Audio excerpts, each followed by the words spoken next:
Hi everyone, Animal Girl here, back with another edition of TV Talk. It's Monday, and that means it's Gargoyles Day. And this week's episode was Awakening, Part 2. Having returned to find the castle deserted of humans and their fellow gargoyles destroyed, aside from the three youngsters and the gargoyle dog that were sent to the rookery, Goliath and his remaining clan seek out the ones that destroyed their family, only to become trapped in stone for 1,000 years. When they awaken in modern-day New York, they soon find themselves caught between two groups of people. The person who broke the spell on them, and a rival organization intent on taking technology from his company.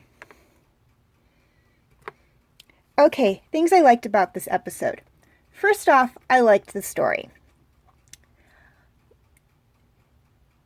Gargoyles as a whole, not just this episode, but all the episodes, have wonderful stories.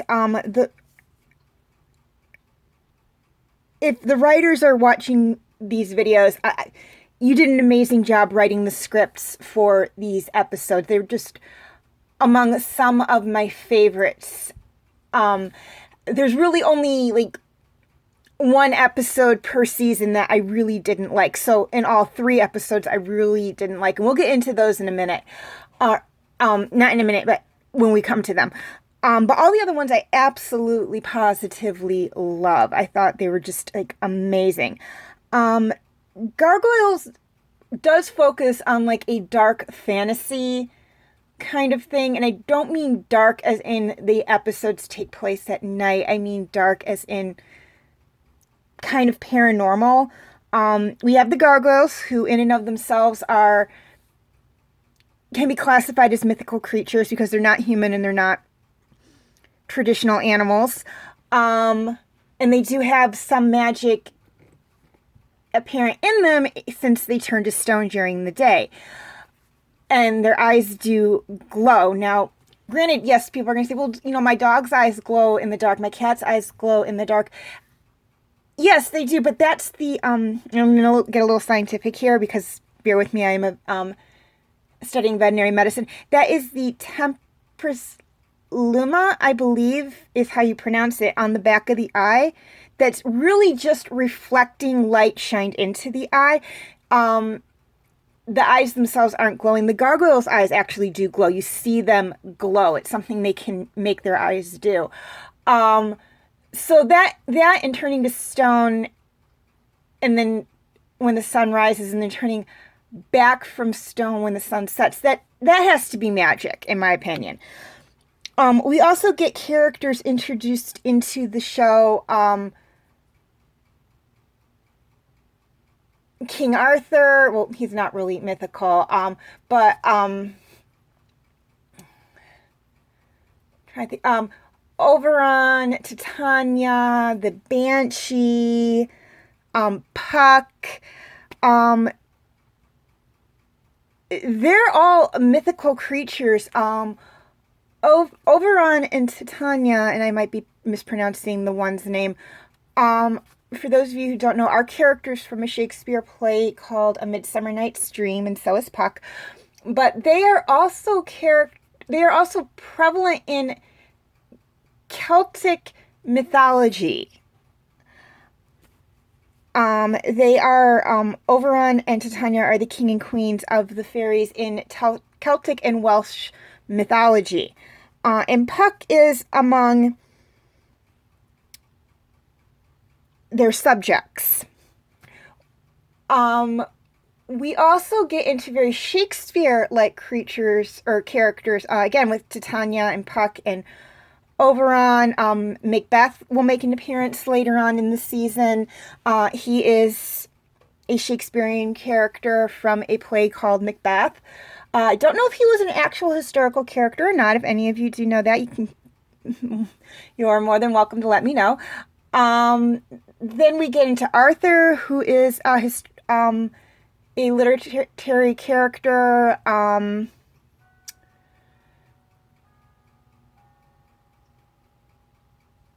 And whatnot. So we're seeing a lot of characters from mythology and Shakespeare and literature in the story. Characters that we grew up with. A lot of us have heard stories of King Arthur and the Knights of the Round Table, of Oberon and Titania and Puck and the Children of the Third Race. Stories of Macbeth. Stories of the Loch Ness Monster, of Coyote, of Anansi, of Odin, of the Banshee. So this series introduces a lot of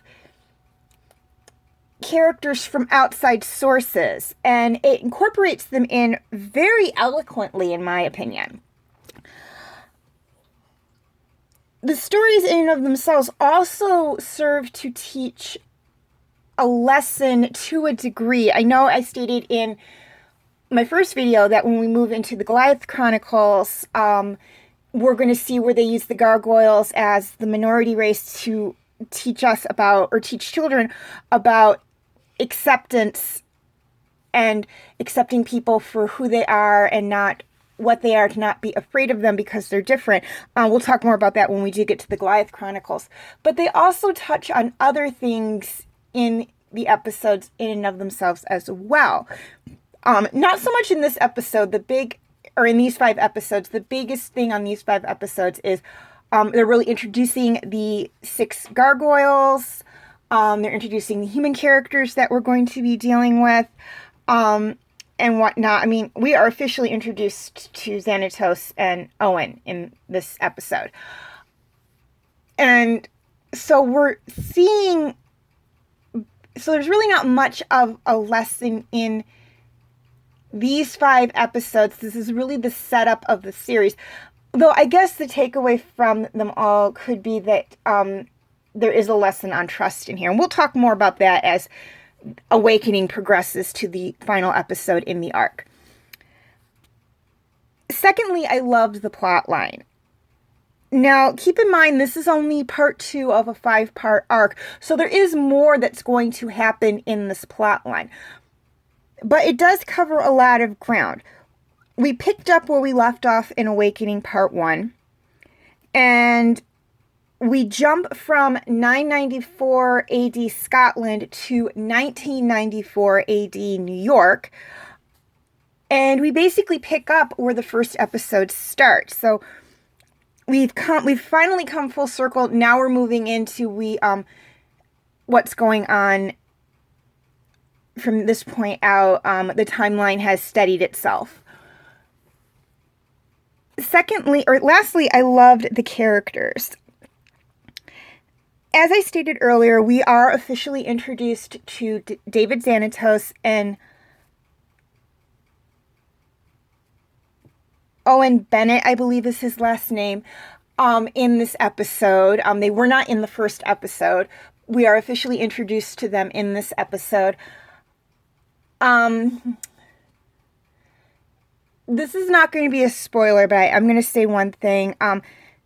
You're going to want to keep your eyes on Owen. He has quite a surprise for us in the latter half of season 2.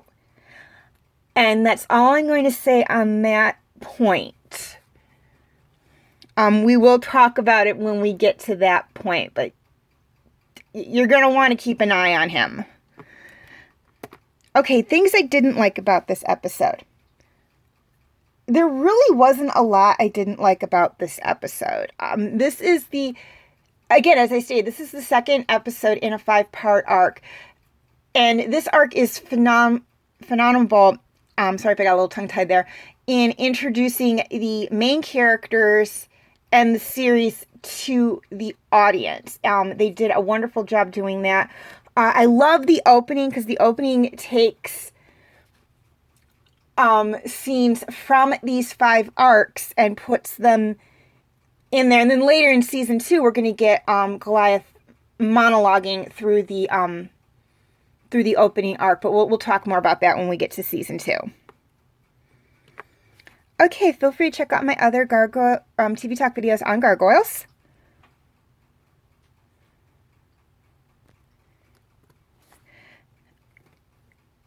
Feel free to leave your comments and questions in the comment section. I do love to read those.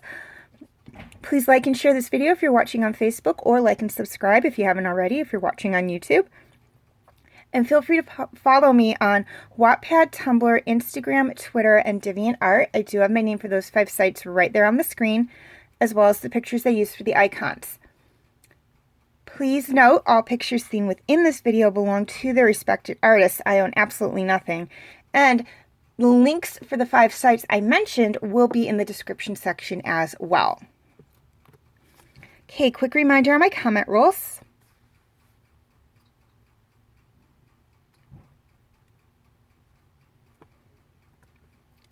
Okay, feel free to check out my other TV Talk videos.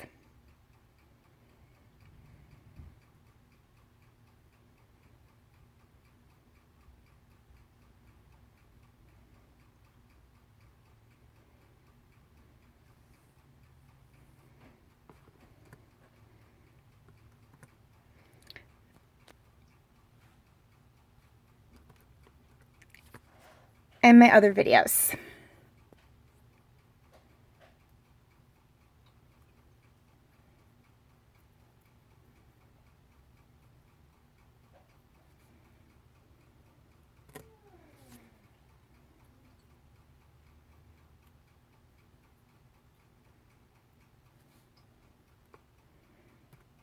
Before I sign off, a few things I'd like to touch on. First off, and this is for my YouTube subscribers, any videos that are not on YouTube can be found on my Facebook page. I will have the link in the description section.